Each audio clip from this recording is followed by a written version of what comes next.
It's happening, everyone. It is AEW versus New Japan in the Forbidden Door pay-per-view coming this June. That was Tony Khan's another big announcement. Yes, he loves big announcements. Loves a big announcement, doesn't he? In the parking lot outside. And I'll tell you what, this is a very exciting announcement. I think it's going to be great fun. Oh, it's going to be an amazing fun. We're going to get into it in just a few seconds, but I am Luke Owen, DAD, and I'm joined once again by Sullivan Bo Brown, here to review AEW Dynamite from last night. Please do get in your Ultra Chats to WrestleTalk.com/support. Join the conversation. Tell us what matches you would like to see at Forbidden Door, the AEW New Japan Super Show. And a big thank you to today's sponsor, Surfshark VPN, which is the VPN of choice here in the WrestleTalk offices. We do love Surfshark VPN, and it's particularly helpful for some of our American viewers. We have quite a few American viewers because WWE did their deal with Peacock. Yep. They now have a bad version of the network. Yes. They have a bad version of the network that doesn't work as well as it used to. Yes. But you can get the proper version of the network by using a VPN because it disguises where you are in the world. You can access the UK version of the network, which is the good version. Yeah. None of this silly Peacock nonsense. So click our link in the video description down below. And now, Sullivan. Yeah. You're a man who likes a deal. Yes. What if I was to tell you that by clicking the link, you would get 40% off? I'd be overjoyed. If I told you get 50% off? I'd be apoplectic. What if I told you get 70% off? My head would explode. What if I could told you it was 83% off? That's actually ridiculous. And you get 3 months free using our promo code WT Podcast. So please do click the link in the video description down below, or the one that's being posted by our wonderful moderating team. Fabulous. Amazing deal. It is good, isn't it? Yeah. And it's also a 30-day money-back guarantee. It's brilliant. It's almost. You're actually thick if you don't take it up. I would say so. Let's get into this AEW review and talk about Tony Khan's big announcements. It was a slightly weird segment because he came out for his promo. Yep. And then he brought out the president of New Japan Pro Wrestling. And then all of a sudden, Adam Cole appears on the screen. Yeah. And he's like, "You're not going to make this announcement. I'm going to make this announcement." I was like, what? Why do you know? Why do you really want to make the announcement? Yeah. I don't really understand. He says like, "Nope, I should be the one to do this." Yep. And so he makes the announcement that it's going to be the Forbidden Door pay-per-view, AEW versus New Japan. And then he brings out his good friend, Jay White. Yeah. And Jay White, the knife pervert, comes out on stage and he cuts a promo thanking everyone for allowing him to be here. And he says that the last time that New Japan held a co-pro show in the US, he single-handedly sold out Madison Square Garden. I think it's a fair claim. I don't think it's technically true, but you believe what you want to believe there, Jay. Absolutely. All the while, my favorite thing about this, obviously it's amazing news. It's Tony Khan trying not to smile. Tony Khan he's a wrestling mark. He's like us. Yeah. And he's got the world's greatest toy box of wrestling figures. Yeah. So he's just there being like, "Oh my God, look. Adam Cole said a thing and now Jay White's here. Tony Schiavone's standing next to me. They all know my name. They like me." But he's so big, he's like, "No, I've got to sell this like it's a big deal. I wasn't expecting Jay White to be there." But really, he's like, "Oh my God. Oh, it's Jay White. It's Jay White." Ripples amongst the wrestling universe. And he says that because the crowd started chanting for Bullet Club. Yeah. And he said, "It's not just about Bullet Club. It's not just about the undisputed elite. Like it's our era. Like we're going to take over this show," which makes it feel like it is not just New Japan and AEW, but there's going to be this big Bullet Club, undisputed elites, sort of like ripple across the whole thing, because you'll have like Cole, the Bucks, Red Dragon, Jay White, presumably Chris Bay, and all the other members of like Bullet Club and stuff, El Fantasma and stuff. Like, so there's some really like interesting stuff in there. Yeah. What did you make of the announcements? Well, I thought it was, as you say, it was a bit of an odd segment because of the way they decided to handle it, giving it to Adam Cole and then Jay White. I mean, I was very, very, very excited overall. Though it's just going to be some amazing matches in there, and like there's tons of dream matches that can happen. It's really, really, really fun.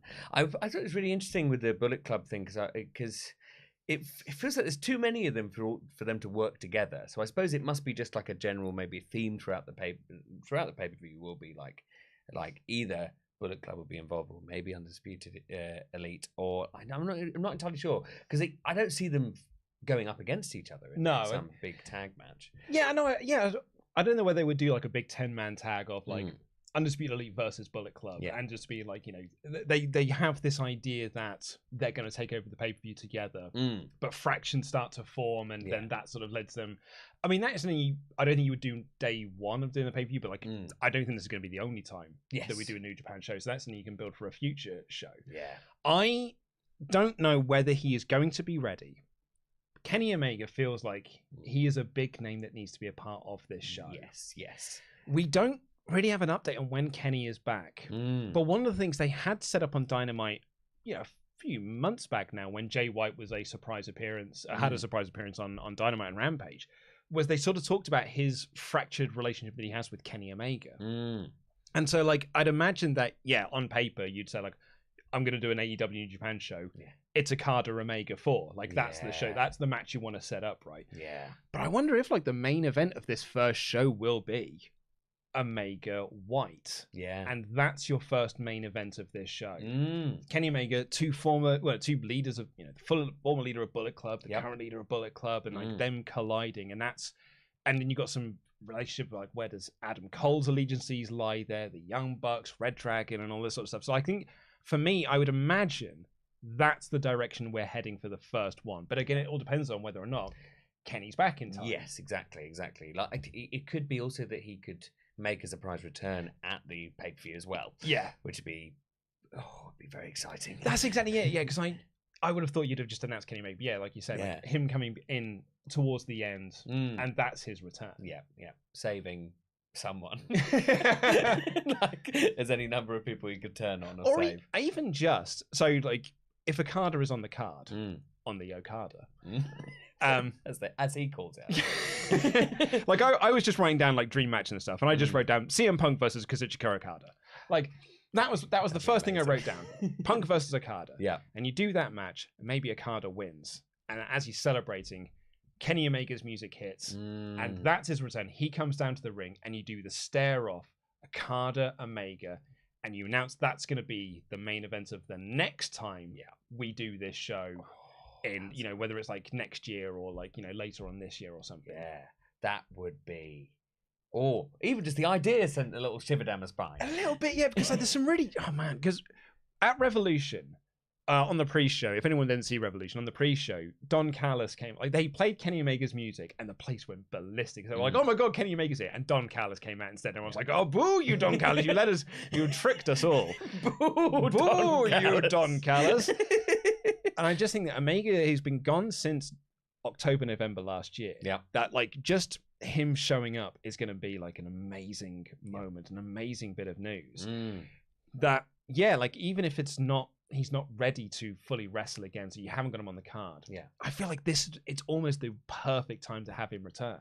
Absolutely. And there's so many people you can bring him back, and like, it'd be so exciting. And it's nice when there's lots of different options, and none of them are bad options, really. That's it. And one of the great things about both AEW and New Japan is they're both so heavily built on factions that you can just have multiple multi-man matches. Because I would imagine there'll be, especially in New Japan, lots of multi-man matches. So lots of 8-man tags, trios matches, 10-man tags, and make sure you get every single person on the card. And you can do, like best friends versus chaos, or, something along those lines, and just like, do some faction warfare stuff. Exactly. That's going to be very, very exciting. And that's why I think like a Bullet Club Undisputed. But then, do I want to see that? Do I want to see them do something else where they kind of like take over the pay-per-view? I don't know. So whether they are like on opposite sides of the rings or on the same side of the ring against a bunch of goodies. Oh, it'd be very exciting. So obviously they knew this announcement was coming. Tony Khan did an interview with Sports Illustrated that was published shortly after the announcement was made, and this is what he had to say. "This is for wrestling fans. There are many dream matches that can take place now the Forbidden Door is finally open." But there was also a very interesting comment that was made by Ohbari, who is the president of New Japan Pro Wrestling. This is what he had to say. "The theme of our 50th anniversary year has not been just to celebrate alongside our fans, but to give something back to everyone who has supported us over the decades. Especially as we bounce back from the effects of the global pandemic. And bloody hell, is there a company ever felt the effects of the pandemic than New Japan Pro Wrestling? Like, you talk about a company that had some momentum that was killed off by the pandemic. Which is actually, this might be really great for them to kind of bounce back from. He continues, I feel like we've gone the extra. I feel like we have to go the extra mile. It's on us to make those dream matches and situations come true, to bring the power of professional wrestling to the people and emerge into a bright new era. At this point in time, with AEW and their tremendous talent getting increasing notice around the world, including among Japanese fans, they make the ideal partner for us just to do just that and unite fans worldwide. Amazing. It's so interesting. And the only downside, I think, to this news is someone, a few people have pointed out, New Japan doesn't have a women's roster. It is a male-only company because Stardom is essentially like Bushiroad own New Japan and they own Stardom, and Stardom is their women's only thing and New Japan is their men's only thing. Which means that this probably would set up a pay-per-view that is just nothing but men's matches. Yes. And there is part of that is just like, I don't know, like... Yeah. It's not great like through a 2022 lens. Yeah, absolutely. Especially if they went, hey, we're doing this New Japan crossover one, and then we're going to do a Stardom plus the AEW women's roster one. That'd be a great pay-per-view to follow up with. That'd be really, really fun. Or even just doing like a Stardom match, like a couple of Stardom matches on the AEW show. Even Totally. They probably would just do like a 10-person tag, and it's just like Stardom versus AEW women's rosters, and they collide there. They do actually bring this up, however, in the interview. And Ohbari said very clearly, this is an AEW New Japan event. But the key phrase here is never say never. Really, nothing is off the table. Who knows what the future may hold for AEW and Stardom? So what that says to me there is that I wouldn't expect any Stardom involvement at all for this first show. Yeah, definitely. Yeah, I think this is something that, like you just said then, maybe it's something you do down the line. Yeah, at the very least, or like it would be fun to have like an all-women pay-per-view. Yeah. Have like the AEW roster versus the Stardom roster. That'd be great fun. Yeah, and it's funny, isn't it? Because like some people were talking about this on Twitter earlier. I was kind of sort of like keeping track of the discourse and stuff. And there was someone who was just like, well, the AEW women's roster just isn't ready for that. And I was like, I think like 30-odd% of the AEW women's roster wrestled in Stardom. Absolutely, I'm pretty sure they're all right. I'm sure they'll be okay. Yeah, absolutely. The problem with the women's roster at the moment is there's not booked very well. It's not that's exactly it, isn't it? It's just that they only ever do one women's match per show, which means it takes a longer time for stories to develop and stuff, and for people to get over. Yeah, absolutely. I mean, like, we'll go into it, I suppose, but like, Thunder Rosa wasn't on. She had a little video package on this week's Dynamite, but like I didn't feel like she wasn't a presence on the show really. No, and she's the women's champion. Exactly, and Toni Storm had her debut a couple of weeks back, and all she has done since then is just appear in backstage segments with Tony Schiavone interviewing Jamie Hayter, and I think we got a segment coming up on Rampage, but it is just, again, she is having an interview with Jamie Hayter. Grand. I'm really excited to see that match because, two people who actually had incredible work in Stardom. Yeah. But I would like to see, maybe Toni Storm have some matches on TV, or like, it'd be nice, even just one. Yeah, just the one, maybe. But let's get into your Ultra Chats on this topic. Please do join the conversation. It's WrestleTalk.com/support. We will read out all of your Omega Chats above $5 on your Canadian nonsense, though. Tengu Ray kicks us off, says, give me Shingo versus Hangman, Kenta versus Punk. Oh, I didn't even think of Kenta versus Punk. Makes sense. GTS versus GTS, but I love that. The Blackpool Combat Club versus Suzuki-gun. Now that's the one everyone wants, isn't it? Yeah. Because you got Danielson versus Zack Sabre Jr. there. Yeah. Oh, yeah. And I just wrote down as a singles match. Yeah. However, yeah, you're right, aren't you? Because then if you do it as a trios match, with Minoru Suzuki in there and like Tai Chi or something. Yeah, I like that. Okada versus Kenny Foa, Naito versus MJF, Shibata versus Chris Jericho, FTR versus God, Bullet Club versus everyone. The main event of Talk versus Toriano with Orange Cassidy as the special guest referee. Jared Hazelwood said, "Who would you like Okada to face off with the Forbidden Door more, Page, Punk, or Danielson?" He also adds here, hope they bring in Stardom so we can have some matches, but yeah, I don't think that's going to happen. But yeah, okay, so that's our options there. Who would we like to see Okada face off with against more? Hangman Page, CM Punk, or Bryan Danielson? Oh, they're all going to be good matches, but in very different ways. I think Punk. I like your original pitch of Punk versus Okada. When I got really excited at just those words. And isn't that a shame as well? Because Page is our champion. Yeah. So we should really want it to be Page. Yes. But at the same time, I'm just like, I guess it's because he hasn't wrestled, I know he's wrestled a lot recently, but haven't seen him for 7 years. It's nice to have him back. Yes. It's like, he's a fresh new Buzz Lightyear for us to sort of play with stuff. So maybe that's why maybe it does feel like a more appealing option. Yeah, definitely. Mod Mother, can we get a poll up? Because I'd be very curious to see what the result of this would be. If we can have, who would we like to have Okada wrestle at the show? Hangman Page, CM Punk, or Bryan Danielson as the 3 options. I would be very interested to see what the result of that is. I mean, there are really no wrong answers. A very good point. It's not like, oh man, that's a terrible option. Don't do that one. Bryan Danielson. I would never watch it. Turning it off. Who'd want that? Farquhar 4 said, do you know if Stardom will be involved? It's apparently not. Rosa versus Utami would fit right at the top of the card with Baker and Hayter versus Shuri and I'm very bad at these names.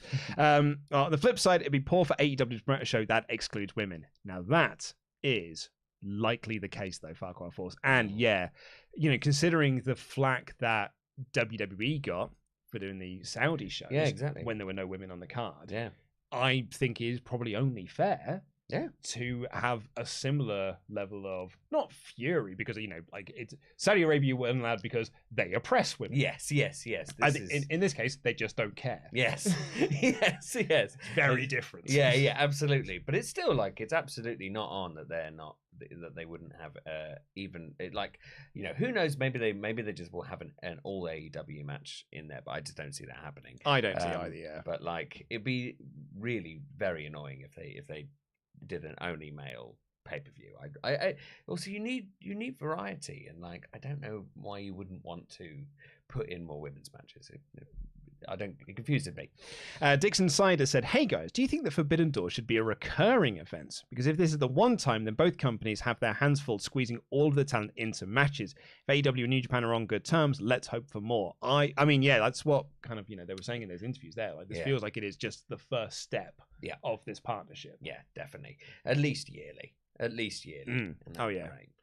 Zach Robinson said, "Forbidden Door has so much potential. Will Ospreay versus Dante Martin. Oh, I like that one, mate. Miro versus Ishii. Oh, I like that. Okada versus Punk. Zack Sabre Jr. versus Danielson. Give me all of it." So here's an interesting point that I saw someone who was detracting against this news. Which is fair. I'm not saying that if you're not excited by this news, I don't think you're wrong in that. I'm personally very excited about this news. But one of the points that they made was that this isn't a show that can grow an audience. Because what you're doing with the show is just appealing to your fan base that you already have. Yeah. The hardcore wrestling fan base that is already watching your product and is already watching New Japan's product, and probably the crossover of AEW fans that watch AEW and fans that watch New Japan. I'd imagine that Venn diagram is a circle. Yes, 100%. Yes. So it is not a show that is growing an audience. Yes. But for me, I don't think that is a bad thing. No. As a fan, this is a show that is designed to.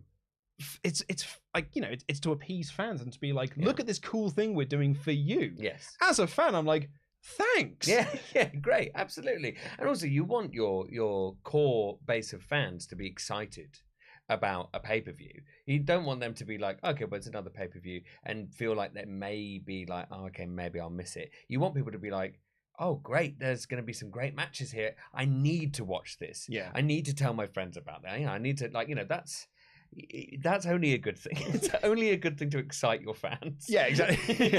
I think it's very bad business practice. Yeah. I think our main target here should be to make sure fans don't enjoy our product. Yes, exactly. And then other people might like it. Because that's who we're after. I miss Windows 7. No one misses Windows 7. Come on, living in a dream world. Have been going through a tough time lately with a family member passing and had been looking for a chance to get away. Last night, Adam Cole announces this show. Just booked tickets for the entire week in Chicago. Oh, I miss Windows 7. What a time you are going to have. Yeah, you can have a great time. Oh, there was a part of me when the announcement came through that made me think like, I wonder if Ollie would just take us all out there. You know what? It would be lovely, though, wouldn't it? It would be lovely. It'd be really nice. I think we work quite hard. Oh yeah. Oh yeah. Oh yeah. I mean, Sullivan, you've had to watch so much no rolls barred content over the last week. It's a nightmare. It's so many hours of content you have to watch. Hours, and it's extremely watchable, but it's so hard. It's hard work. Yeah. Pete's writing all of Adam's scripts. Yep. Hard work for him. Yeah, absolutely. Adam was playing Hearts today, I think, on the computer. Absolutely. And we played Yahtzee earlier. Yeah, it's just sometimes I think we work quite hard here. Yep, definitely. I had to watch this show this morning. I then had to watch NXT TakeOver Dallas for another show the show that you and I are recording tomorrow morning. Yeah, absolutely. I just think maybe we should be rewarded for this hard work. Yeah, just one all expenses paid trip to Chicago. Yeah, well, I don't pay for anything. Well, not a single thing. Not a single thing. I'm not even... I've got a kid to pay for. Yeah, exactly. Yeah. Exactly. And I've got Adam to pay for. And he demands a lot. He's a very demanding man. So I think we go out there, Chicago, we have a great week. Yep. Maybe 2 weeks. On Ollie Davis's dime. Yeah, absolutely. Ollie can't come, unfortunately. Well, someone has to stay here and make videos. Yeah, exactly. Make sure that the news is being told every day. So. Absolutely. Well, yeah. I mean, yeah. Because we don't want to disappoint fans. No, exactly. Smart thinking. One Anonymous says, I don't use English-speaking Twitter, so I can avoid drama and jerks. So I'm super pumped for this show. I checked Japan Twitter to see what they thought. This will be interesting. Reactions are positive so far, with a lot mentioning Kenny and hoping that he reunites with or faces Kota Ibushi. Oh. There's so many good matches. I also want to see Okada Kenta versus Punk. Also wondering if Stardom will have a presence. Sorry if this isn't interesting. It is interesting. I just thought it'd be fun to get a Japan perspective. Also, please let me know if WrestleTalk is ever interested in hiring a Japan English translator. We do actually have someone on the books that is a Japan English translator. But thank you very much for the offer. But that is a really interesting perspective that we hadn't looked at yet. It's incredibly interesting, yeah. Mark Mayhew said, you think they should do champs versus champs? It may lead to one company's champions looking weaker, but I love the idea of Hangman versus Okada. Battle of the ridiculous clotheslines. I spin you around before my clothesline. Well, I do a flip before mine. You sold me just with that. We have got, wow. Oh, that's a lot. Nearly a few more pages left of chats on this topic. So we'll do a few more of them and then we'll get into the review of the show because we're already half an hour in. Hawk the Outcast said, welcome back, Mr. Brown. Excited to see Forbidden Door, especially with Tama Tonga seemingly a face now. Makes me rather curious if Omega returns with the Gorillas of Destiny to face off with the Undisputed Bullet Elite or whatever name they choose. Ben says, Orange Cassidy versus Tetsuya Naito in a who gives the least amount of S-word match, please. Tell me they're both wouldn't work comedically and work rate-wise. It would not be great. It would be awesome. Even though Naito versus Andrade does make more sense. That's also a really good match on card. Oh, so many options. There's almost too many. Maybe the problem with this show is there's too many options. Yes. But that's why they should do it again. JS Wooten, just give me Okada versus the the Blackpool Combat Club because they dared to take Yuta from Chaos. This leads to Okada bringing in Moxley's greatest foe, Tori Yano. Blackpool Combat Club versus Chaos. Get Better Ollie, DAD, and the majestic Sullivan Power for life.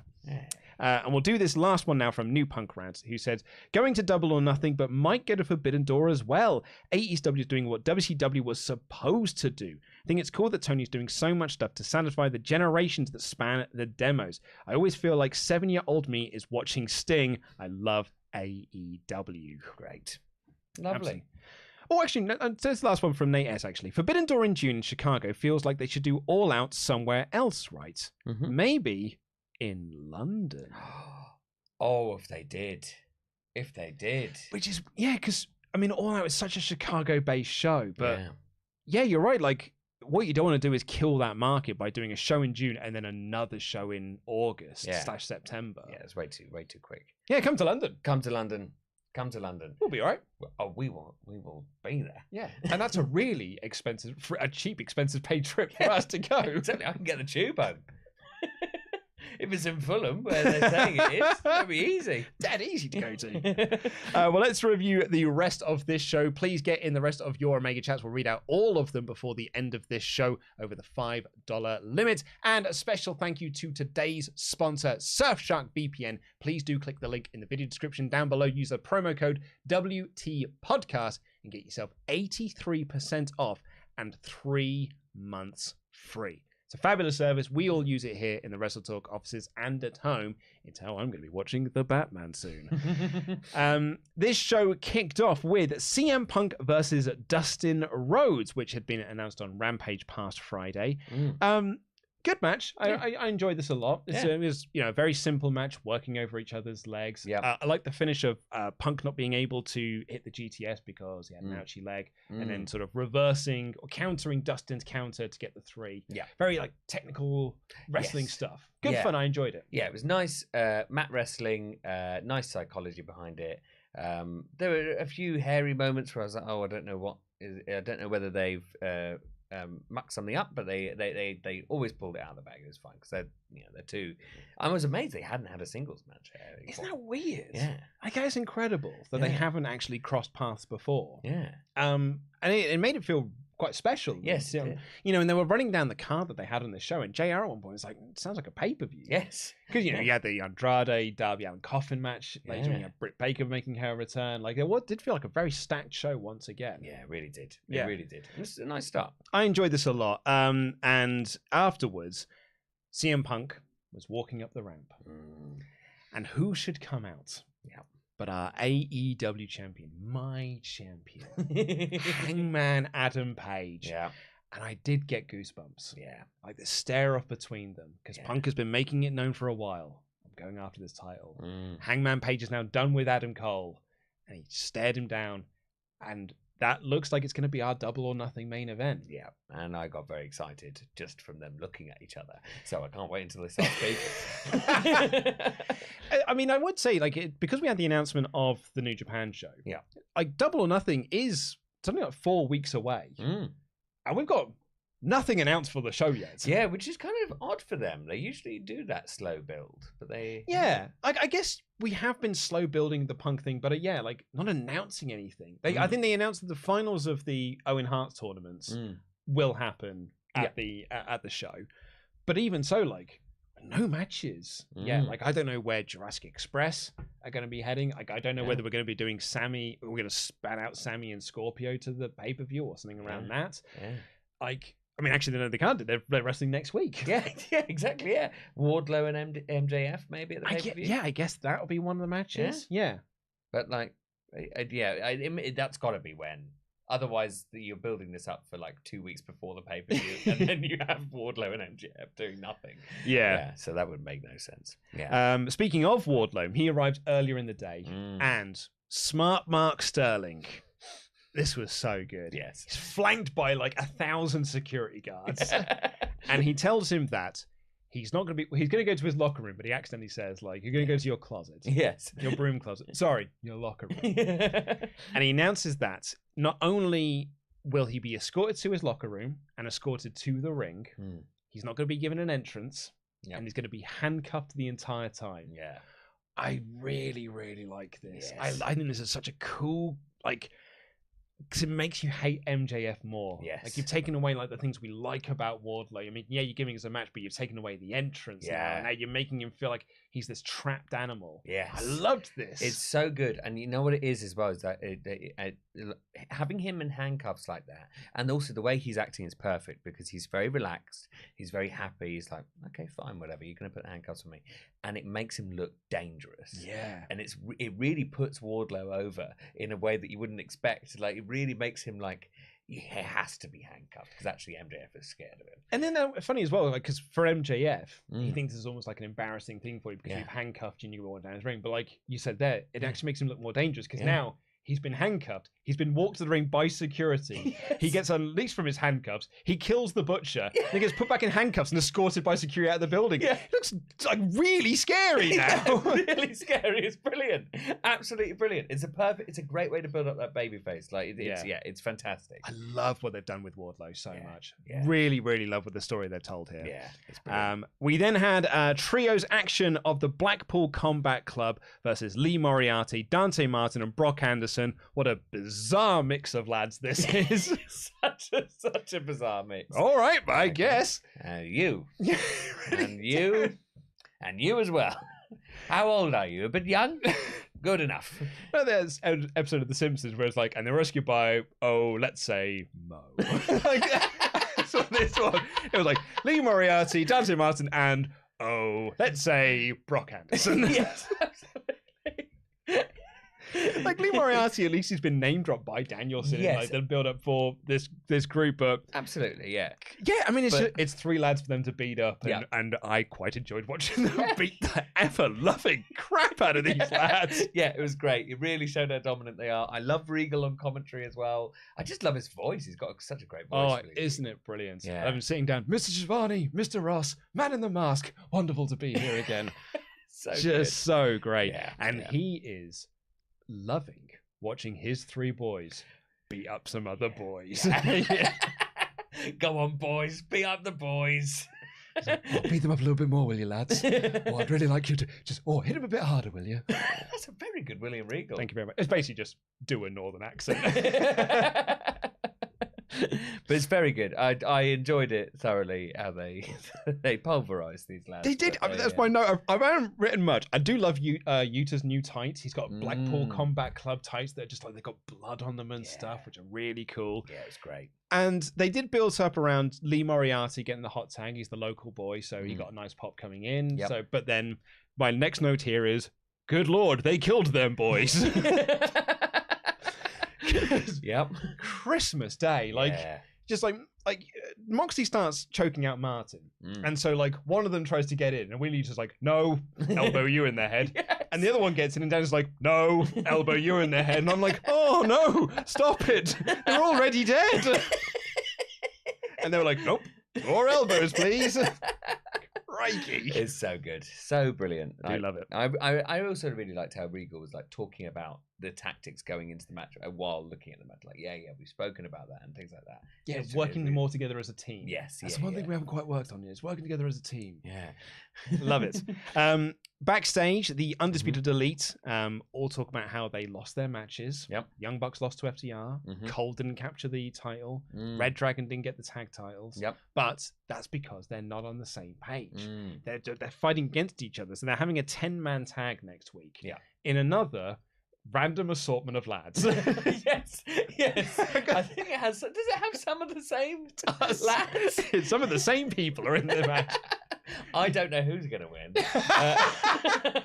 This licorice all sorts team that they've just. I'll roll some dice from you guys, I guess. Because I thought I'll probably be the Dark Order. Yeah. A faction or something like that. I'll be the best friends or something like that. Nope, it is later announced as Dante Martin, Lee Johnson, Brock Anderson, and the Varsity Blondes. Brilliant. Great. Yep, cool. Just a bunch of guys. Bunch of lads. God, I hope the bunch of lads win. Imagine, and they destroy him. It's not like some sneaky win. No, they learned something from their loss to the Blackpool Combat Club. They form a new faction called the Bunch of Boys. Yeah, exactly. Dante Martin grabs like Griff Garrison. Who's like, you know what I learned last week? I'm going to elbow Adam Cole in the head. Great, love it. We should book the show. That'd be great. I mean, going by my GM mode, I should not be booking any wrestling show. Brilliant. Here is how good Samoa Joe is. and actually how good Jay Lethal is. Yeah. And how good Sanjay Dutt is. Yes. Because, let's be honest, the Satnam Singh debut last week was a toilet disaster. Yes. It was horrendous. Absolutely horrendous. I have been giving my child solids recently. Yep. Introducing her to solids. Mm-hmm. Her poos have been terrible. And yet every time I'm like, probably still better than Satnam Singh's debut though, wasn't it? it was quite bad. Yes, yes. But these lads are so good. Yeah. That I'm like, actually, I really want to. Yeah, I watched the video package. I was like, I'm pumped. I was I'm like, pumped for this. Yeah. And like Jay Lethal was like, did you see him kill the boys? And I'm like, I did actually. Yeah. And now I really want to see Samoa Joe versus Satnam Singh of all people. Absolutely. It was really good. It was really good. A great video package. Very good video package. Yeah. It just shows, no matter how much you bollock something up in wrestling, if you've got a brilliant... Actually, we should have learned this from the content that we make. Yes. As long as you've got an excellent video editor, you're fine. You look amazing. You can put out anything. Oh, the crap that we record. Oh, my God. And you just hand it to Terry, you hand it to Rich, you hand it to Simon, you hand it to Vinny, and all of a sudden you come back, it's like, oh my God, we're amazing at this. We're great. I'm brilliant at hosting the news. Yeah. Get out of the way, Terry. I'm trying to look at the video I'm in. Shut up, Terry. Go back to your desk. Classic Terry. She is French, if anyone doesn't know. We then got Tony Khan making his big announcement, which was delightful. We then got a video package for Marina Shafir because she'll be facing Jade Cargill on Is it Rampage that they're having the match? Yes, it's on Rampage, yeah. I think it's this Friday, yeah. And then we got a promo from Jade Cargill, who still isn't taking this threat seriously. Yeah. Like, I quite like this story. I still think the Marina Shafir is not winning. Yes. But I like the story, at least, that Mark Sterling is putting this over to be like, I think we should be focusing on this. But Jade Cargill's like, not bothered. Yeah. And even her new friends, yes, Red Velvet and Kira Hogan, last week just randomly were aligned with her. Yep. And now they're a faction, I guess. Cool. I want more women's factions. That's good. Grand. Yeah. Thumbs up there, but also, okay. Okay, you're best friends. You're best mates now, I guess. Throwing popcorn. Totally. A lot of popcorn was thrown this week, actually. But I like how they're setting that up, and then hopefully Jade Cargill will be shocked at how she should have taken her seriously, but Jade Cargill should still win.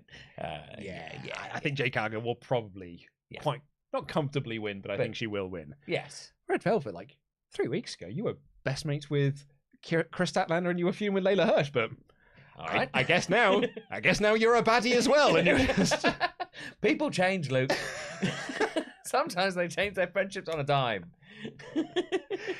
We then got the Butcher versus Wardlow. Yep. No entrance for Wardlow. And I actually really liked the presentation of this match outside of just the Wardlow thing. The commentators highlighting that Butcher isn't here to win. Yes. He's just here to hurt him. Yeah. And he's like, it doesn't matter if he wins or loses. He just needs to hurt Wardlow because that's what he's being paid to do. Yeah. I mean, he lost. Yes. And I don't think he hurt him that much. No. But still. I always like that. I like those heelish moments where it's, somebody not out there to win. They don't care about the competition. They just want to hurt. Just a hired gun. Just sent out there to hurt Wardlow. Yeah. And hit the Powerbomb Symphony for the win. Several Powerbombs on Big Butch Haas. Yeah. Oh, it was delightful stuff to see. Yeah, it was brilliant. Was it 4 in the end? Yeah, 4 or 5 I think he did in the end. Amazing. He's a big boy. Yeah. Big boy to get up. Yeah. Oh, well, Wardlow's such a bigger boy. He is also a big boy, I guess.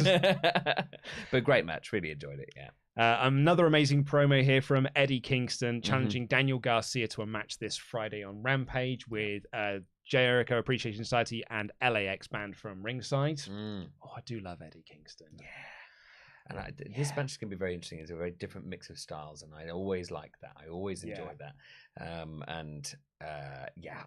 He's just so good at talking. Yeah, he is really good. And I love Eddie, and he is seemingly going out of his way to put over Daniel Garcia. So I'm really excited to see what they do in the match and how because Kingston loves Garcia, clearly. He's just like, I'm just going to make sure he looks awesome, despite what he made Sullivan in interviews. Up next, now, maybe I'm just mad here. We had Kyle O'Reilly versus Jungle Boy in the Owen Hart Foundation Cup tournament. Yeah. I don't know what this says about me or my perception of how AEW has booked Jungle Boy and how they've booked Kyle O'Reilly. Yeah.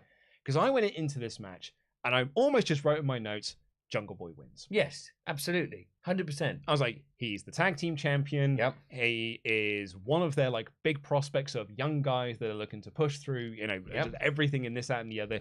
He's got a handsome face. He's got wonderful hair. And Kyle O'Reilly hasn't really won anything since he's come into the company. Like him and Red Dragon, they've just lost a lot. They've lost to the tag titles quite a few times. And I was thinking, I was like, man, it really sucks for Kyle O'Reilly. Like, he came over from NXT, came over as a top singles guy over there, back into the tag team division. Maybe that's not the best optics. And then I was like, man, now he's going to qualify for the tournament either. Yeah.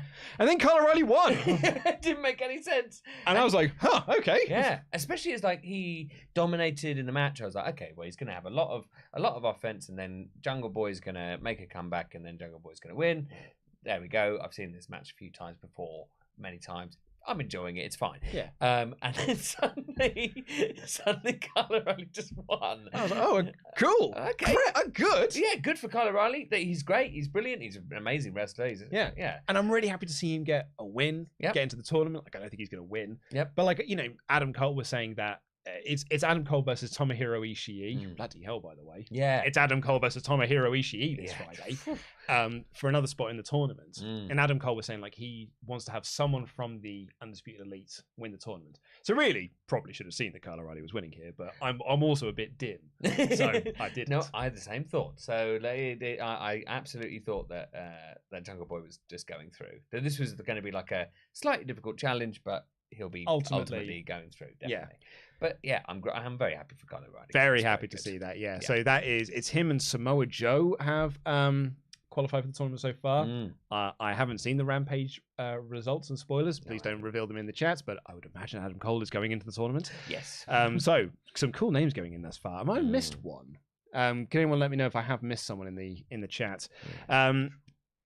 Then we got Alex Abrahantes then. Alex Marvez interviewing MJF. And he starts talking about snakes. Yeah. And in walks Jake the Snake's Rhodes, man. Yeah. I'm full of money. And he was sweating buckets. So sweaty. I was like, what happened, Jake? Where have you just been? In a sauna? Yeah, exactly. You just come out from a sauna, man. I didn't get myself ready for my promo. And he grabs the money, and he's just like, that's like counting it through, being like, what am I going to do with all my money? And Lance Archer comes in and being like, I don't care, just everyone dies. And I'm like, Jesus Christ. Yeah, did Lance Archer say that he wanted, if he doesn't get the match, then everyone dies? Yeah, that's exactly, yeah. I mean, he's not a subtle man. Who is everyone? Is that everyone in that room? Is it everyone in the AEW roster? Is it everyone in the world? That's what I want to know. He didn't put it in any context. I mean, it's quite it's a hell of a bold statement. It's like, if I do not get this one match, which was, I mean, it was later booked. So Tony Khan was like, well, Christ, I don't want everyone to die. Not everyone in the world. I'm a person in the world. I've just booked a New Japan show. Right, it's a match. It's a match, Lance. It's all right. I enjoyed Jake the Snake's promo though. Oh yeah, who doesn't love Jake the Snake doing a promo? Yeah. I thought it was delightful stuff. Absolutely. And actually, yeah, someone's pointed out they were also going to see Craigie coming up this Friday, or maybe it's next week on Rampage. Dax Harwood versus Cash Wheeler. If you haven't seen the show, folks, I didn't misspeak there. Yeah, FTR tag partners fighting against each other for who loves the Hart family the most. They're basically going to watch they're going to watch Bret Hart tapes. I think they're just going to watch Bret versus Owen on loop, and they're just going to do a load of them spots. Yes, 100%. And it's going to be great. Yeah, it's going to be really good. And at the end of it, they're going to be like, oh, that was well fun. And I love it. And I love them so much. Yeah. The big wrestling nerds that they are. That's going to be so much fun. I can't wait to watch that. That's going to be great. Speaking of things I absolutely love in Dynamite and AEW at the moment, and I feel like, and I'm looking forward to getting your perspective on this, because I feel like I'm the only person in the WrestleTalk office that likes this. Hook quickly squashed Anthony Henry. Yep. Tony Nese at ringside. No one cares. Yeah. Because out pops Danhausen. Yeah. Yeah. And Danhausen tries to curse Hook again, and it still isn't working. And so Hook won with the red rum, and Danhausen gets in the ring. He's cutting this promo, and And he says, if you will not be cursed by Danhausen, you will fight Danhausen. And the crowd went ballistic. Yes. And he accidentally touched Hook and then realized what he'd done. And I was like, uh-oh.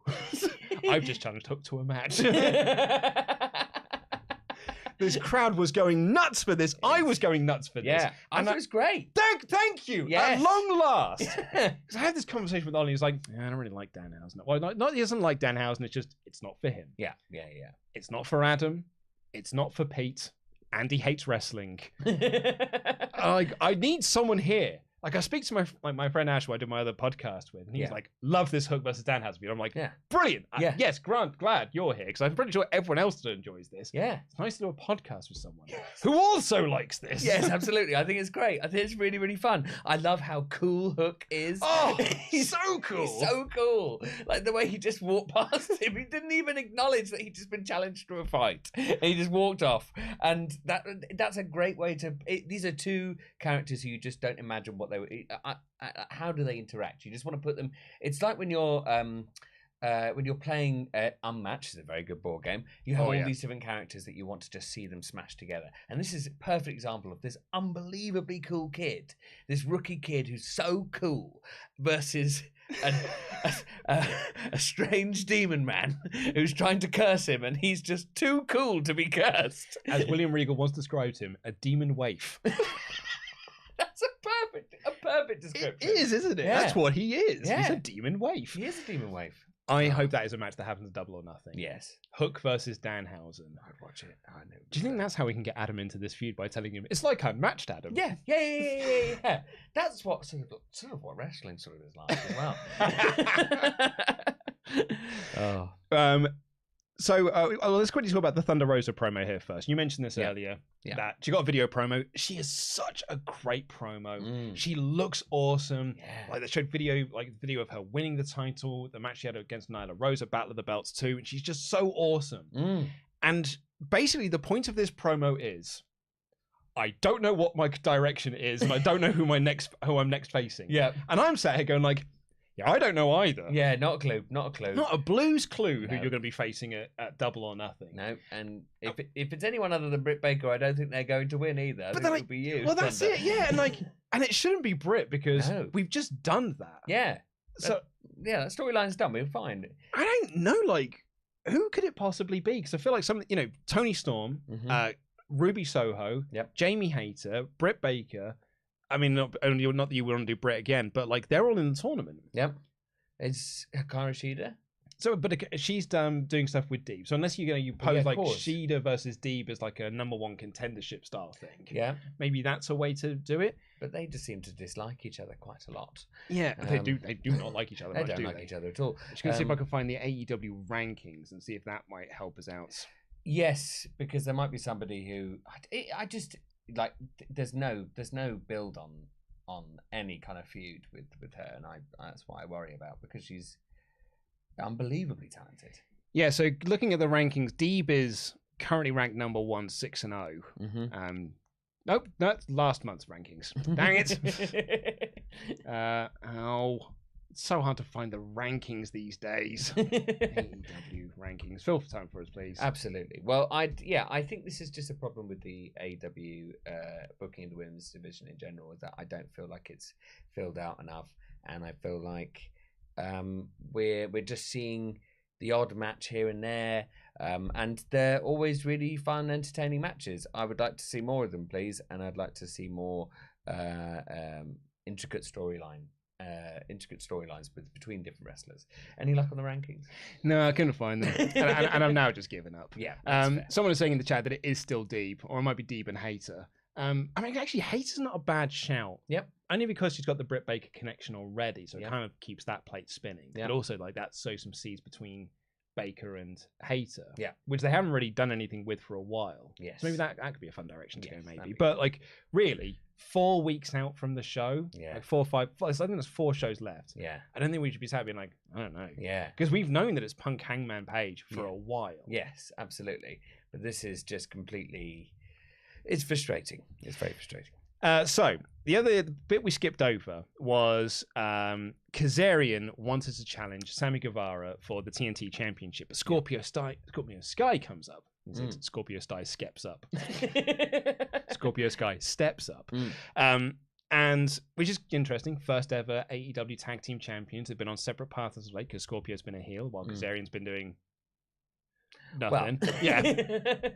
And basically, they've done such a bad job of presenting Sammy Guevara and Ty Conti that the crowd have decided we all just don't like him anymore. Yes. So they turned him heel at Battle of the Belts. Yep. And he low-blowed Scorpio Sky to win the belt. And everyone was like, that's weird. It was like, no, he's just 100% a heel now. Yes. He's just a big old douchebag. Yep. And in the process, it somehow turned Dan Lambert babyface. Weirdest thing in the world. How has that happened? It doesn't make any sense. Because that was something I wrote, is actually literally just Dan Lambert as a face is weird. It's so weird. It's so weird. Because it's, like, because he's such a good promo, he can pull it off. Yeah. But it's, Dan Lambert's not coming out being here like, you're all sweaty marks in the crowd anymore. He just doesn't do that. Yeah. He just has the same promos. He's just not like, and this place is done. Yes, essentially, yes. Because, then Sammy and Ty were in the ring, and this crowd were all like, boo! It was horrible to hear. But then actually, in the end, I'm glad that they just fully embraced it. They were not going to, go, oh no, Sammy's still a face after the low blow. But, it's nice to not have to worry about that anymore. I think it works much better this way, because my prevailing theory is this is supposed to be Cody. Yeah. I'm pretty sure, if I was to kind of track back things, I'm pretty sure Cody was meant to win the title at the New Year's Eve show or the New Year's Day show, whichever one it was, and then was probably going to remain the TNT champion throughout this. Yep. Maybe he would have lost it to Scorpio Sky, then he'd have won it back at Battle of the Belts. Either way, I'm pretty sure this position was designed for Cody because it was going to do Cody and Brandy versus Sky and Paige Van Zandt. Yeah. Because they were setting up Brandy versus Paige Van Zandt. They were doing stuff with Brandy and the American Top Team. They were doing stuff with Cody and the American Top Team. But in all of that, they were presenting Cody and Brandy as the baby faces, even though the crowd were booing them and cheering for Lambert. Lambert even referenced that in a promo. He said, you guys are so bad, people are cheering me. And I'm Dan Lambert. So I like that because we're now doing it with Sammy and Ty, because they can quite easily turn them heel, and they are quite well suited to being heels, that it works much better this way. It's bizarre because I think that I don't know, it just seems so weird. Yes. Well, the thing is that it because it happened because of fan reaction rather than a plotted storyline. I think that's why it feels so weird, is that suddenly they're heels. It does feel like, okay, well, the fans are not obviously going to get on board with Sammy Guevara and Ty as faces, so we have to turn them heel. And so then you feel like, well, why the story doesn't kind of make sense because it was never planned to be this way. And now they've had to change it, and it's the right decision, but it's still weird. It is still weird. And in all of this, Ethan Page cut this awesome promo. Oh, great. So good. Where he's like, so we get the rematch, and Sammy says, I'll accept the rematch if we get a mixed tag match. And Ethan Page off mic brilliantly goes like, we get to beat his ass twice. Love that. So good. So good. And then they all accept. And then Sammy Guevara's music starts playing and he goes, oh, and by the way, it's a ladder match. I was like, oh, did you miss your line, mate? Yeah, 100%. 100% did. Absolutely did. And then all of a sudden it's just they just skipped over the fact that it's going to probably be Paige Van Zandt's first wrestling match. Yeah. And to the point when in the next match, the Britt Baker match, the commentators were like, by the way, I'm pretty sure we just announced that Paige Van Zandt's having a match. Yeah, absolutely, yeah. They had to try and sort of pretend they're working it out when they definitely know. JR said at the end of that segment, well, that escalated quickly. Brilliant. So good. Great. So maybe that sounds like a match for Double or Nothing. Yep. Sammy and Tay Conte versus Paige Van Zandt and Sky or Paige. Yeah. And TNT title not being defended, but hey, it's a Paige Van Zandt match. That's the draw of this. Yes. That Paige Van Zandt is having her AEW debut match. So that's what it's being sold around. You could have it that it's Paige and let's say Scorpio Sky wins it back again, which would be. I mean, they should never have taken the belt off in my view. But let's say he does win it back again, then you could have Ethan Page and Paige Van Zandt. Van Zandt. Yeah. There we go. Ethan Page Van Zandt. Ethan Page Van Zandt. Teaming up, and then you could have a different TNT title match. And then you solve that issue. That's not a bad idea. Yeah. I mean, actually, really what I want at this point is for Miro to come back and just kick Sammy Guevara in the face a lot. Great. Yeah, that's what I want to win his belt back. Yeah. House of Black cut a promo. Look, I love the House of Black, but I don't need them feuding with Fuego del Sol. Do something better with House of Black. 100%. All I have with the House of Black is these guys are cool. And they are cool. They are really cool, but I don't know what they're doing. But he is very quickly slipping back into Aleister Black in WWE mode, which is just like awesome promos, really cool content, means diddly dick. And it's just... Absolutely. Yeah, it's a bit of a shame. Then we got Danielle Kamea. Is it Kamela? I think the commentator said Kamela. Kamela? Cool. Danielle Kamela versus Britt Baker. And this is where the commentator started talking about Paige Van Zandt. I don't really have many notes about this, but Pittsburgh loves towels. Yes, they do. They do. They love towels. They love dentists. Good to know. It's always fun to watch Britt Baker in Pittsburgh. Oh, I love her in Pittsburgh. Yeah, it's just delightful, isn't it? It's brilliant. She came out with some football lads. Yep, that was nice. Are they football lads? I just wrote in my notes football lads, but then I saw they had hockey sticks on their shirts, and I was like, oh, are they hockey lads? I think they are football lads because I believe the commentator's announcement is the Pittsburgh Steelers, who are a football team. Yeah, I think. Yeah, I think. And then she had the glove that had the Pittsburgh Steelers symbol on. Okay. So yes, I think they are football lads, but not football lads. American football lads. Yeah. Football lads will be a lot smaller. A lot smaller and with way less charisma. Yeah, definitely. Because have you ever heard an English footballer do a post-match interview? Oh, you know, like it's got about 10%. I think at the end of the day, actually, scoring the goal at the end there, actually, I think it did help us win the game. No, do you think? It was 1-0. Great. I mean, you'll appreciate this. I used to love Michael Cole.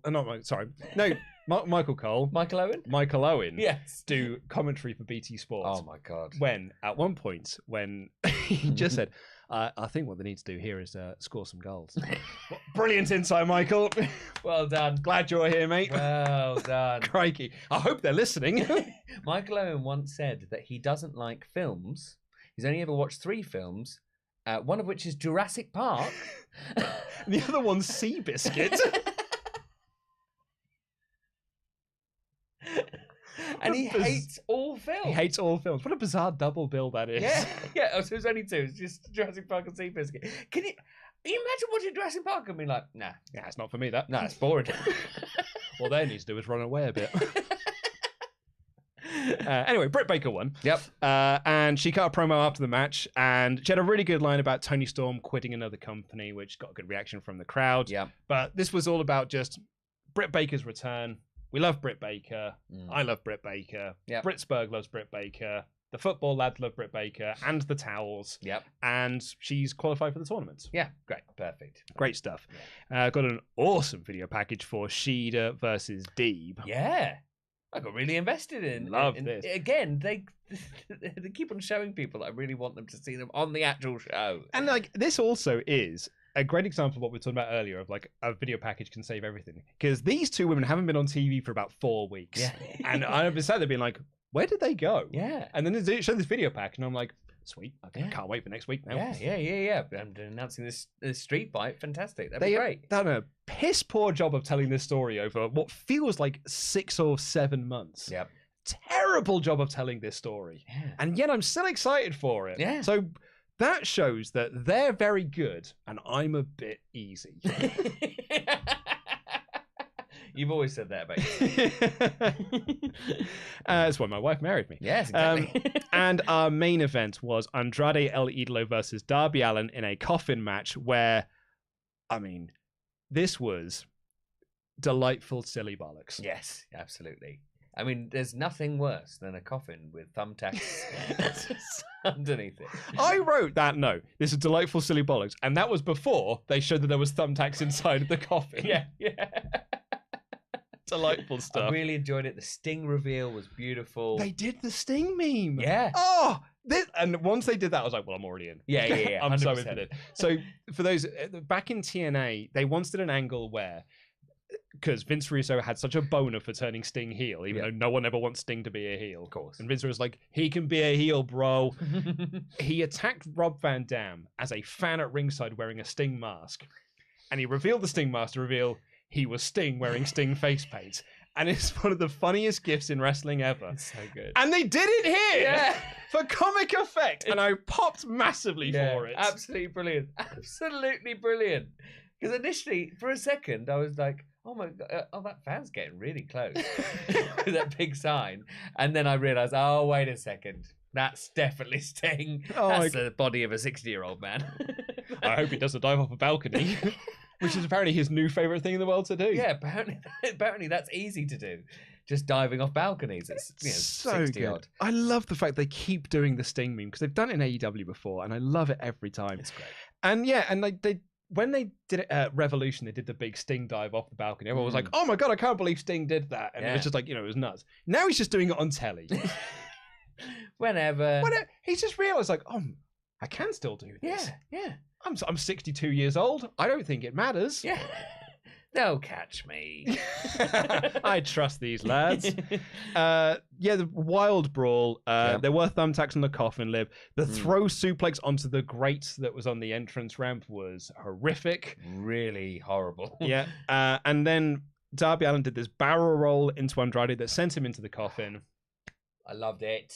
Loved it. He just throws himself. There was a sign on the outside that someone had that said, Darby Allin, aim here, which I'm disappointed they didn't use. Yes. Also, speaking of signs, shout out to the person with the support WrestleTalk sign look at that front row. That's brilliant. With a very old school picture of Ollie Davis, which I very much enjoyed. Yeah. So he did the barrel roll into Andrade, which sent him into the coffin. Jose, the assistant, ran down to try and stop the lid being closed.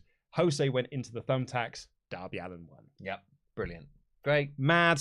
Loved it. I enjoyed it. I like that that Jose ripped off his shirt pretty much to show off his lovely body. Yes, he's He's ripped. You're meant to be an assistant, Jose. Stop trying to outshine Andrade. 1/3 of the things that he did in there. He went down, he ran down, he attacked Darby Allin, then ripped off his shirt. That was a whole third of what he did. And then he just got hit under the thumbtacks. Brilliant. I love this match. Yeah. And I think they it was nice having the brawl at the beginning, but it was also nice that the people went away and they could actually have a proper one-on-one match. That's exactly it, yeah. And it completely makes sense as well. It's a no DQ match. So, of course, when you have the Andrade family office do the attacking, Sting making the save and stuff, loved all of that. Yeah. And then the Hardys came out and just did their taunt, because why not? Why not? Just did that like crazy. Just did the delete. And at the end of it, I don't know if anyone saw this, Jeff Hardy went, oh. Like, he did his delete thing and then grabbed his shoulder and was like, ow. Like, did he throw his shoulder out doing it? Jeff, you've been jumping off things too much. It's a sign. If you can't do this movement, you've been jumping off things too much. So I hope he's okay. Yeah, I hope he is. But that was a very, very fun edition of Dynamite. Yep. I had a great time. And here's the thing with Dynamite and why Ollie Davis is wrong. Yes. So Ollie Davis's main argument is that Dynamite is good. Mm-hmm. It's a very good show. It's a great show. But it isn't as great as the highs of Dynamite have ever been. Right. And so for whatever reason, he has then decided the show just...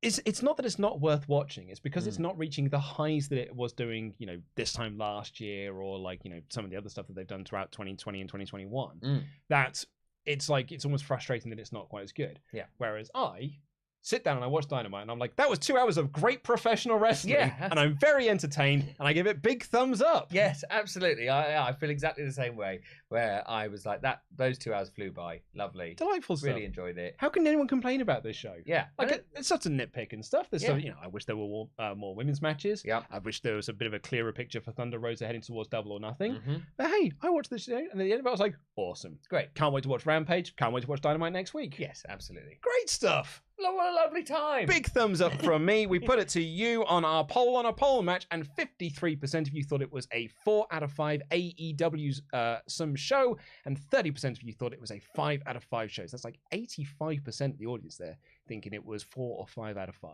Yeah, I think a 4-star show is a fair rating. Absolutely, I think that is very fair. Yeah. Right, we have got some Patreon shout-outs to do before we get into the rest of your Ultra Chats. Let me just get them here. Where are they?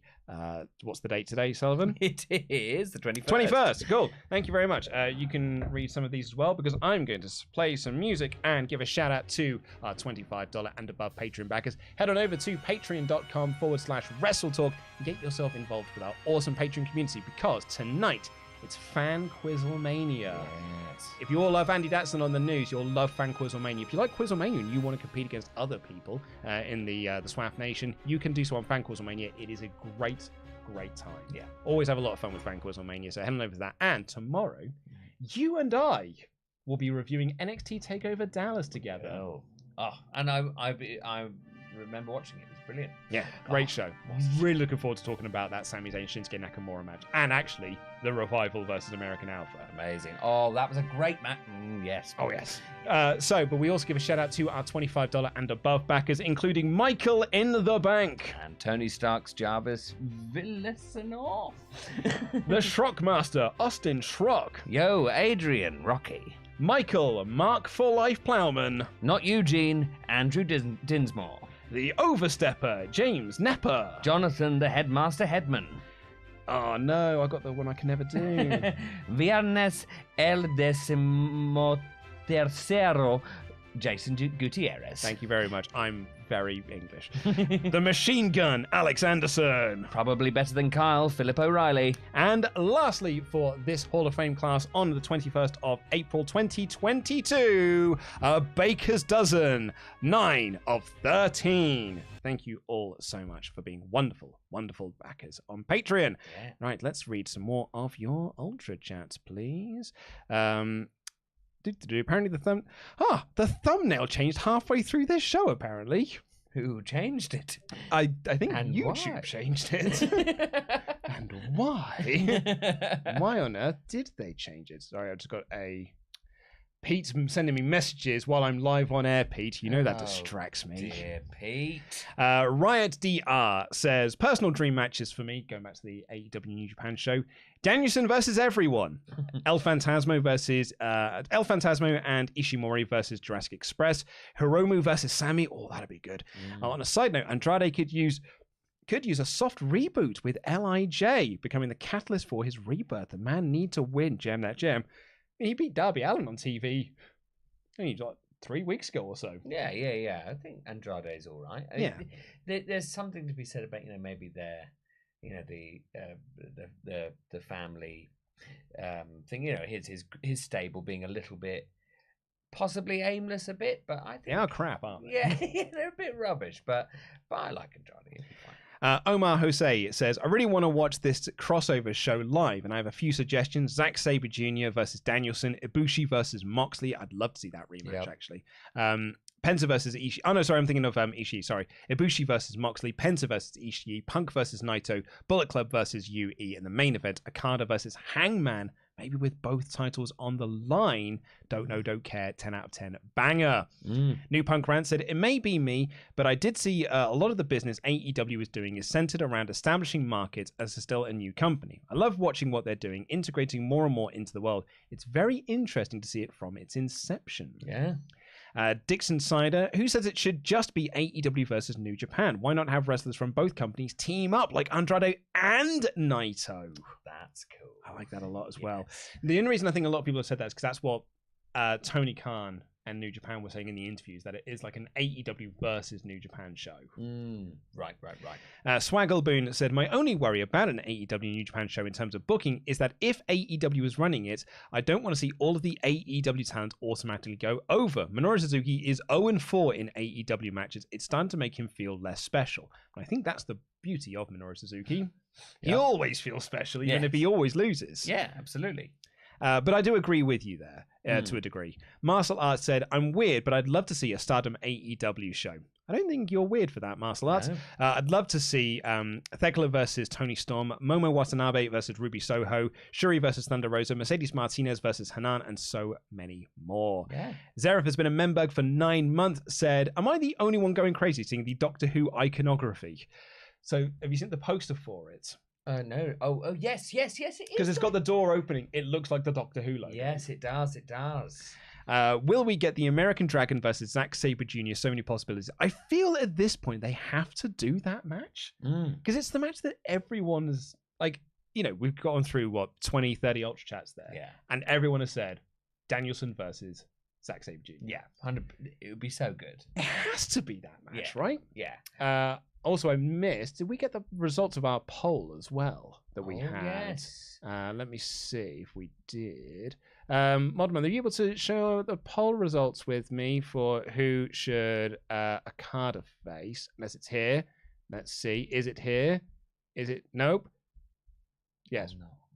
Oh, no. We'll find out soon. We'll find out. Ewan Mullane, it says New Japan Stardom wrestlers in the Owen tournament. We got our results now. Thank you, Modmother.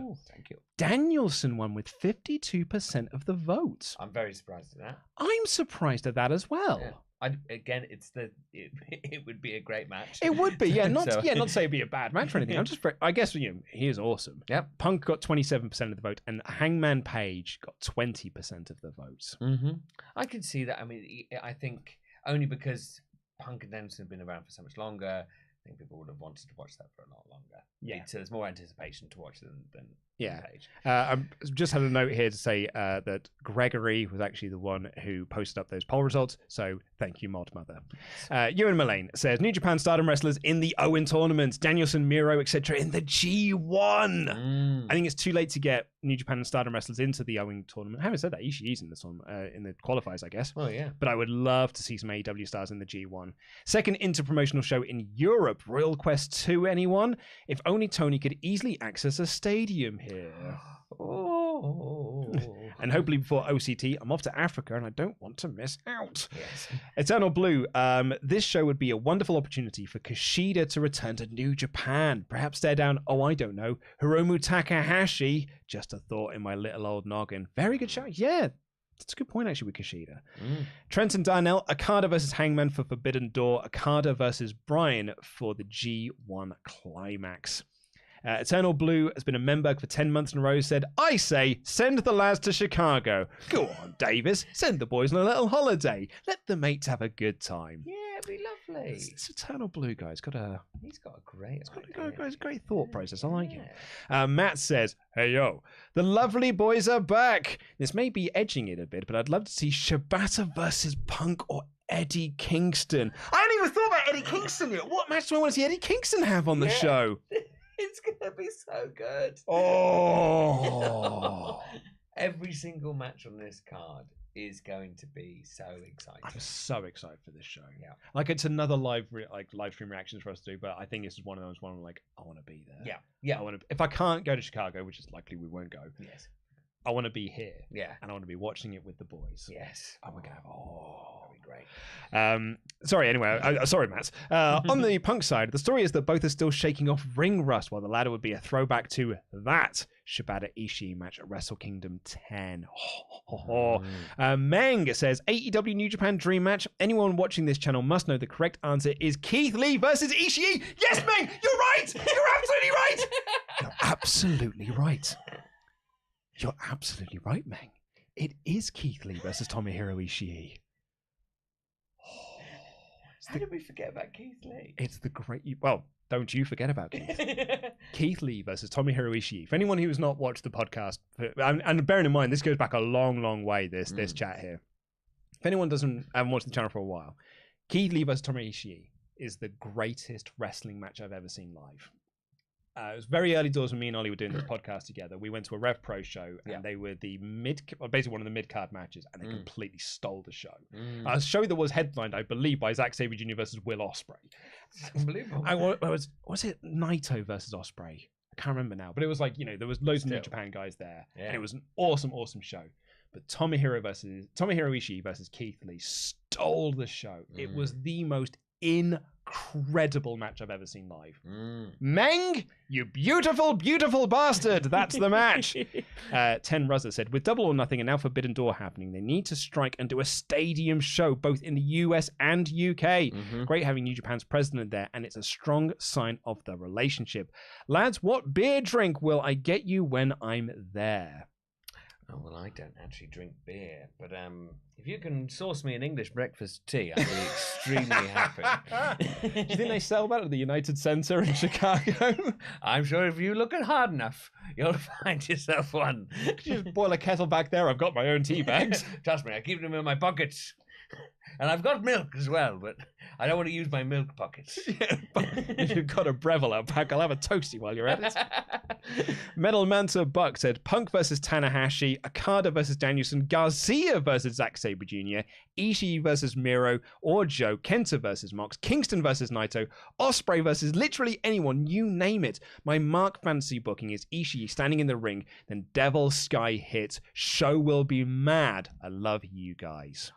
Brilliant. Christmas Day, it's exciting. Yes. Brett says, I'm extremely excited for Forbidden Door. The go-home show for Dynamite is in my hometown of Milwaukee.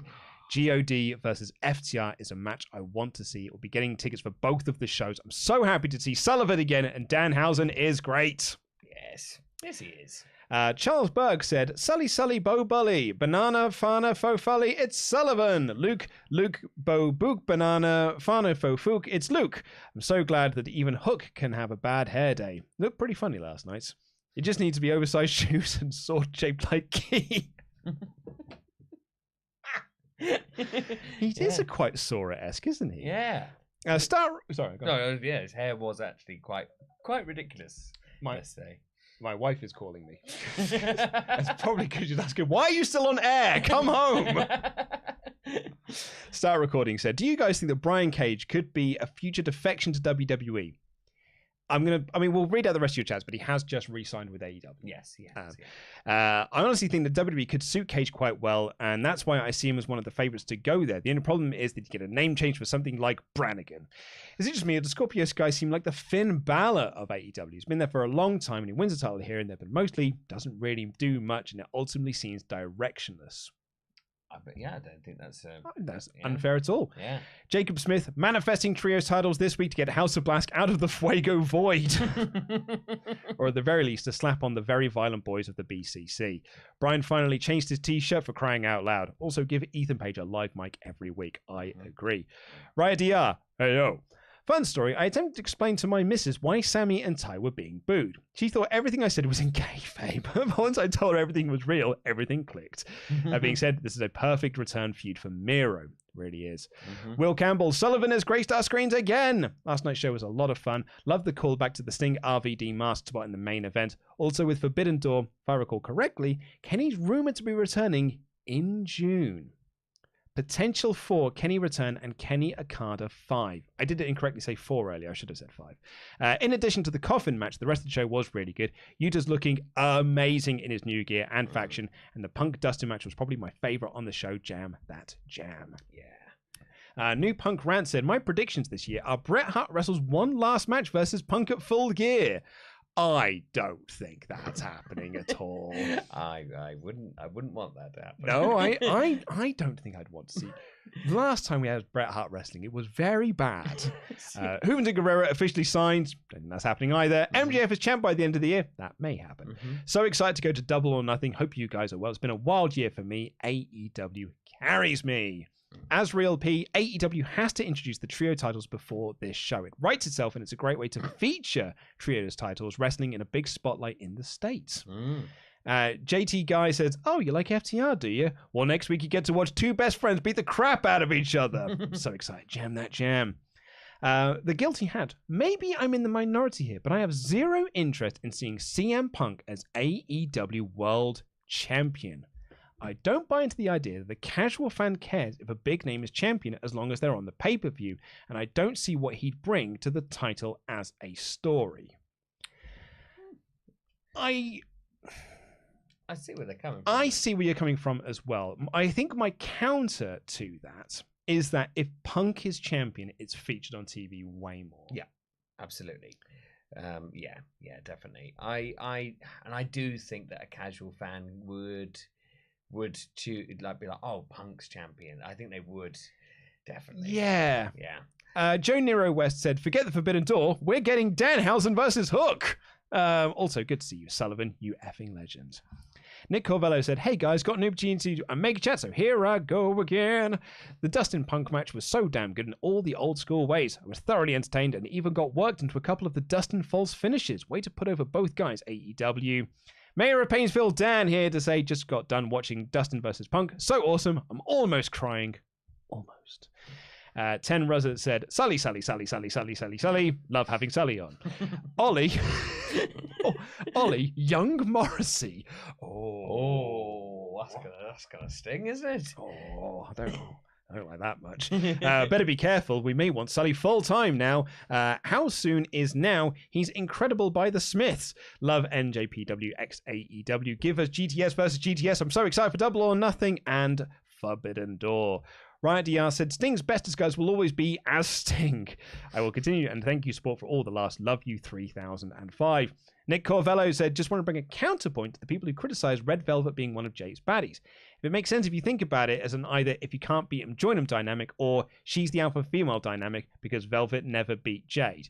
That would be true, Nick, if they'd have done anything like that on telly. Yeah. But if one promo from Red Velvet, yeah. But that is headcanon writing as opposed to was presented on TV. They've done that in our minds. Yes. Continues to say, I got so excited about seeing the announcement of the Philadelphia Street Fighter and Shida versus Deeb. Obviously, they cooled down the feud with a lack of exposure, but surely it has to be the main event being a street fight. Shida 100% deserves the main event. I agree. I don't think it'll be the main events, though.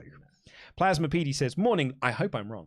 Morning, Luke and Sullivan. Dynamite was interesting. I think the main event was underwhelming. Forbidden Door is going to be a good show, and I don't think it should be in Chicago. It should be on the west coast of the US. I wish SCU would reunite.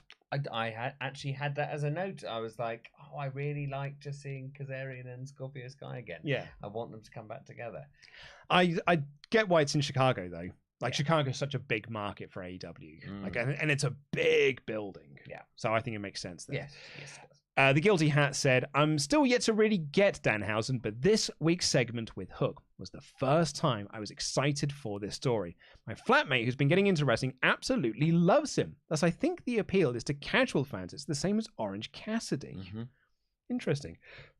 Gerard, says, hey boys, watching the show last night, couldn't help myself but to buy that BCC hoodie. It is nice, though.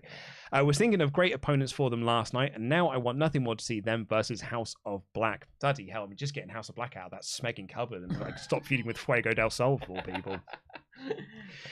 10 Rosa said, lads, this stream is a scream like Monday. Love this duo. They're hilarious. Was listening to the 80s music and heard Hip to Be Square. And I thought of Adam Blompier.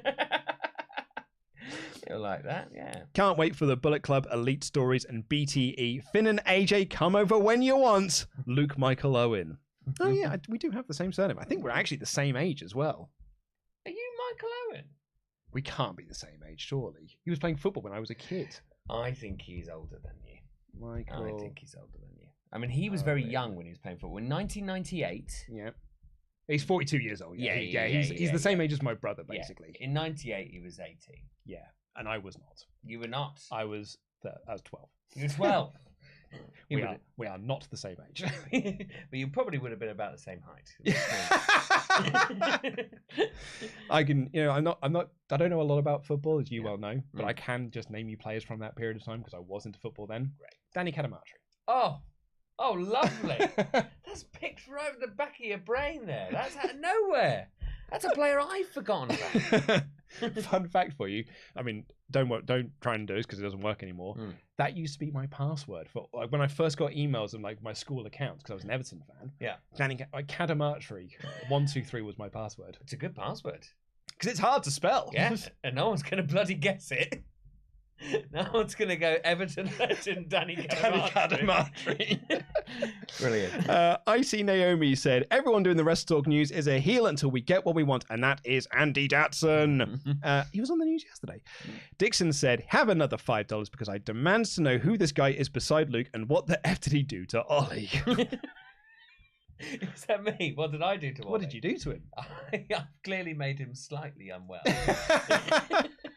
Yeah, Ollie is still unwell. Again, he wasn't supposed to do the review today. I was supposed to do it. I woke my ass up at 5 a.m. today, and I left my house at 5:15 today, so I could get to the office and watch the show in time and write the review and record the rushes. Watch the show. I log onto Discord, and Ollie's like, I've done it now.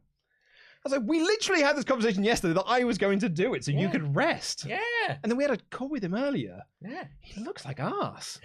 And I'm like, rest up, man. Yeah. Miguel Martinez said, is Lovely Boy Sullivan Bo Brown officially signed to WrestleTalk?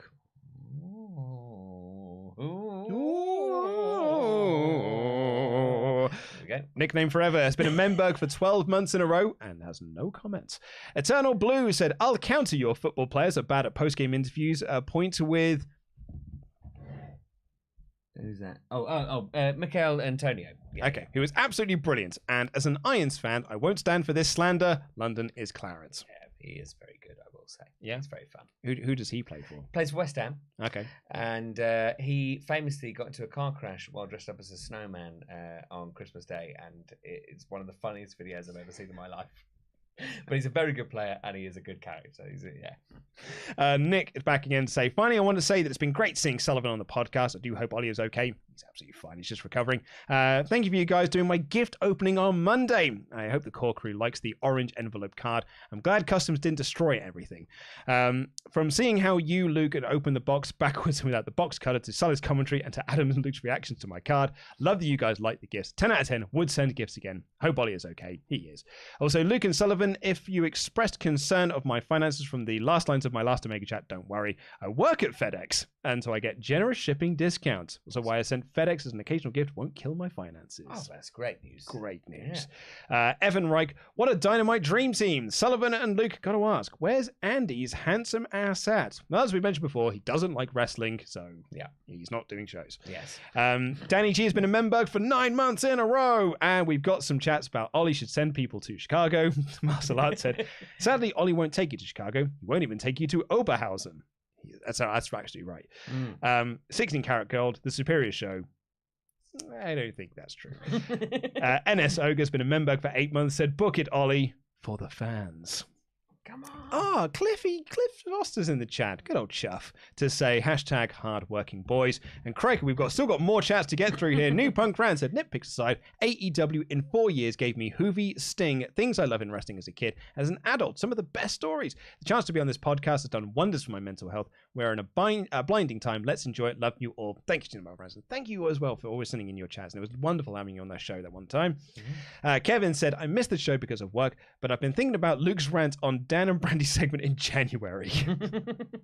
Since Sammy and Tay kind of turned heel, do you feel the segment was good, or at the very least it's a bad idea since ATT are still heel? Kevin, this is so much better than what Brandy and Cody were doing. Yeah, so much better.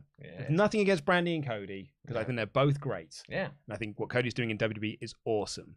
But bloody hell, it was not working.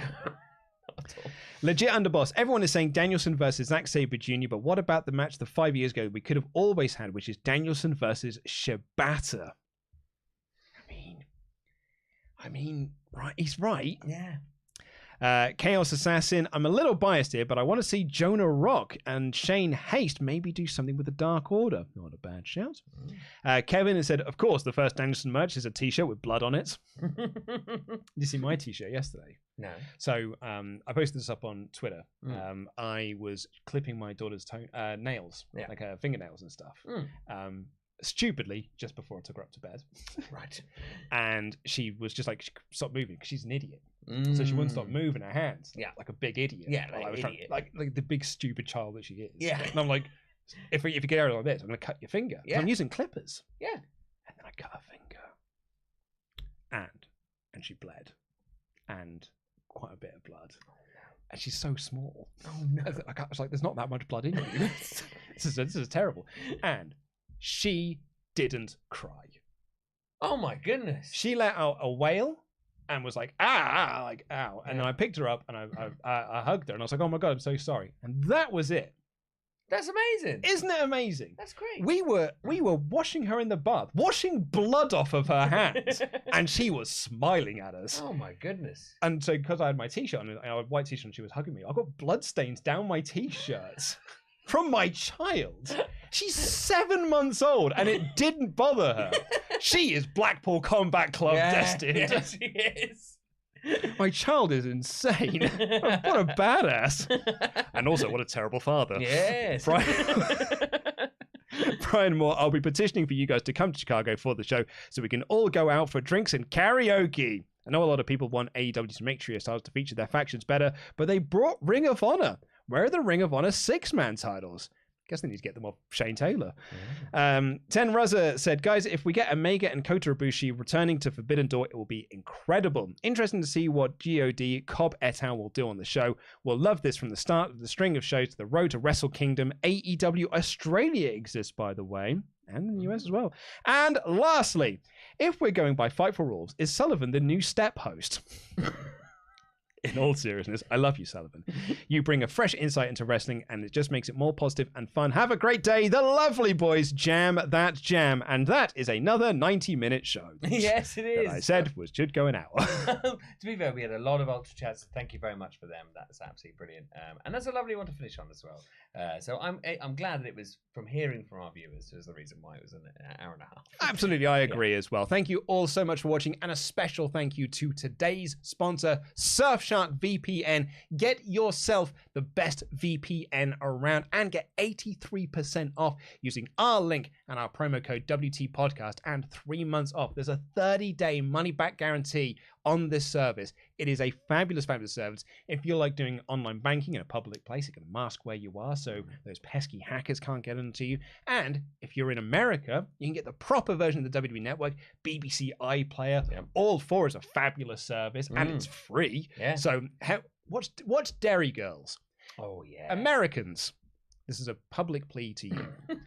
Get yourselves Surfshark VPN. Download the All 4 app.